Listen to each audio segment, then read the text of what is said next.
여러분, 터키 한때는 유럽의 강국 중에 하나였습니다. 근데 그 터키가 남미의 베네수엘라처럼 경제가 완전히 망가지고 있습니다.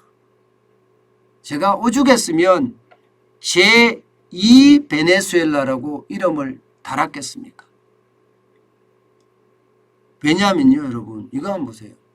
5월의 터키 소비자 물가 상승률입니다. 전년 대비하면요, 73.5%입니다. 73.5%. 아니, 이게 한 나라의 물가라고 이야기할 수 있습니까? 73.5%가. 이거는 물가라고 이야기하기에는요, 진짜 터무니없다고 생각이 들어요. 베네수엘라나 73.5% 올라가는 거지, 온전한 국가에서 73.5%가 올라간다는 것은요, 이게 상상하기가 힘듭니다. 문제는 5월만 이렇게 올라가지 않는다는 데 있습니다.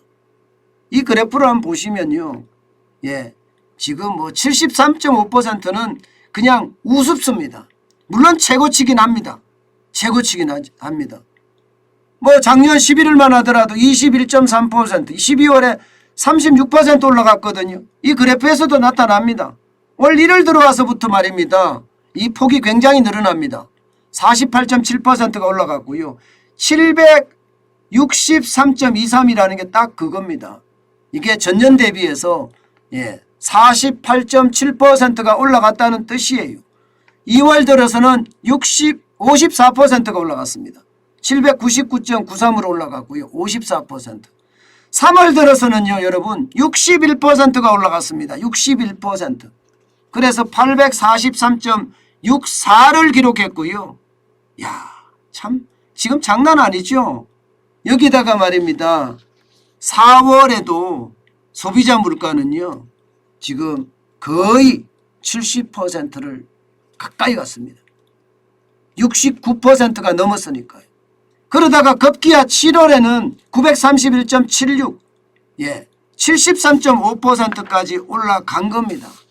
73.5%까지. 참 물가가 진짜 장난 아니죠. 이렇게 물가가 올라간 것은요, 제가 생각해서는 그렇습니다. 에르도안 대통령의 무지에서 출발을 한다. 그리고 에르도안 대통령의 독선에서 출발을 한다. 저는 이렇게 생각을 합니다. 왜냐고요? 전 세계는 여러분, 통화 긴축으로 나서고 있어요. 근데 터키에만 유일하게 역주행하고 있습니다. 기준금리를 내리고 있습니다. 2021년 1월에는 17%였던 것이 2021년 3월엔 19%까지 갔거든요. 그리고 2021년 8월에는요, 이게 19%에서 내리기 시작했습니다. 그래서 지금은요, 여러분, 터키의 기준금리를 계속 내려서 2021년 11월 기준으로 봤을 때 15%까지 내려갔어요. 15%까지. 야, 이게 여러분 말이 안 돼요. 그러니까 인기가 떨어지니까 말입니다. 원래 1월에 에르도안 대통령은요, 최저임금을 50% 올렸습니다. 그리고 가스, 전기, 도로 통행료, 버스 요금 줄줄이 인상했고요. 그러니까 물가가 계속 올라가는 겁니다. 이게 스태그플레이션이라는 게 딱 그거거든요. 스태그플레이션이라는 게 이게 금리를 올려도 내려도 불안한 거. 올리면 경제가 죽고 내리면 이게 물가가 난리 나고 이렇게 되는 상황이 지금 터키에서 계속되고 있는 겁니다. 여러분, 저는 그런 생각이 들어요. 물론 제가 터키라는 나라를 비난하고 싶지는 않아요. 그 나라는 또 그 나라 나름대로의 어떤 정책이 있으니까요. 그런데 일반적으로 경제를 아는 사람 입장에서 봤을 때는 에르도안 대통령의 어떤 논리는요, 도저히 납득이 안 갑니다. 고금리가 고물가를 유발한다? 이 말이 돼요? 고금리가 고유가를 받는. 아니 높은 금리가 어떻게 물가를 폭등시킵니까? 반대죠. 이것은 뭐 초등학생도 알걸요. 경제를 조금 알면요. 그런데 이렇게 고금리 높은 물가가 물가 폭등을 유발한다면서 중앙은행에다가 금리나 요구했습니다. 그런데 중앙은행장은 이게 안 했습니다. 그러니까 계속 중앙은행장을 바꾸는 거예요. 중앙은행장을. 그래서 지금은 금리를 14%까지 낮췄습니다. 14%까지. 그러니까 완전히 거꾸로 가는 거죠. 거꾸로. 그러니 지금 터키는 이게 여러분 저는 그런 생각이 들어요. 지도자가 경제를 너무 잘 알아도 문제고요. 경제를 너무 못 알아도 문제인데 가장 큰 문제는 잘못된 이론을 본인이 다 아는 것처럼 이해하는 게 가장 큰 문제입니다. 지금 터키의 에르도안 대통령이 딱 그 짝이거든요. 저렇게 되면 여러분 베네수엘라가 되는 것은 시간 문제입니다. 시간 문제예요. 저는 이 상황에서 말입니다. 우리도 진짜 고민을 많이 해야 된다고 생각을 해요. 왜냐고요? 우리는 금리를 올리고 있어요. 그렇지만 재정은 풀고 있단 말입니다. 그것도 역대급으로 풀고 있습니다. 올해 예산만 하더라도 607조 7천억 원입니다. 오늘 그런데 1차 추경이 16조 9천억 원 했죠. 2차 추경 62조 했습니다. 이것만 하더라도 78조 9천억 원이에요. 78조 9천억 원. 여러분 모르겠어요. 지금까지 추경을 본 예산의 10% 이상 15%까지 본 예산에 했다는 적은 저는 들어본 적이 없습니다. 그만큼 말입니다. 돈을 시중에다 엄청 뿌리고 있거든요. 금리 인상을 하고 재정은 풀고. 과연 이게 맞는 걸까요?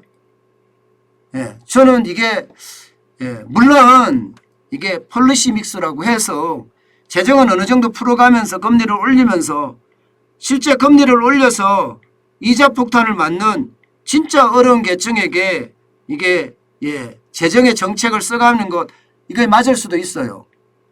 이게 틀리다는 이야기는 아니에요.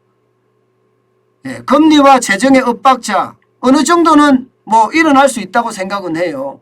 그게 폴리시 믹스니까요. 그러나 지금처럼 이렇게까지 재정을 풀으면 여러분 이게 맞을까요?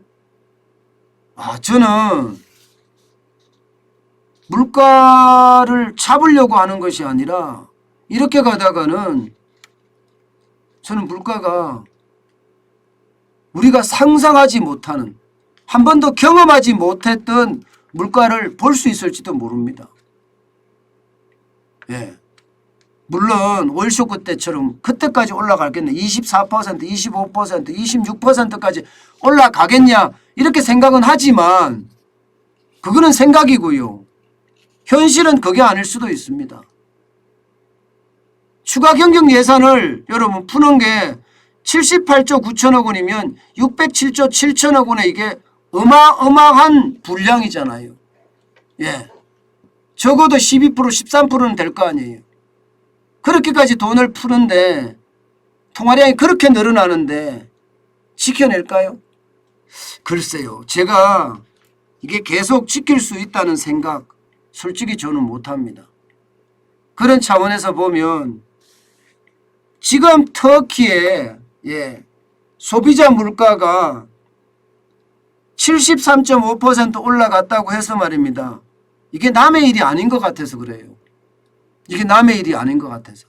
물론 대한민국에 73.5%가 올라가겠느냐?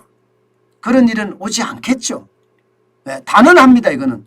단언하건대 73.5%는 오지 않겠지만 두 자릿수는 갈 수도 있습니다. 지금 소비자 물가가 5.4%까지 올라갔잖아요. 두 자리 물가 안 가리라는 보장 없습니다. 게다가 그동안 지금 통계청에서 이 조사를 마사지한다고 해야 하나요? 조작하거나 왜곡했다고 저는 느끼고 있거든요. 이거 현실화해야 되거든요. 빨리. 그리고 소비자 물가 지수를 말입니다. 현실적인 품목으로 바꿔야 돼요. 460개 품목을.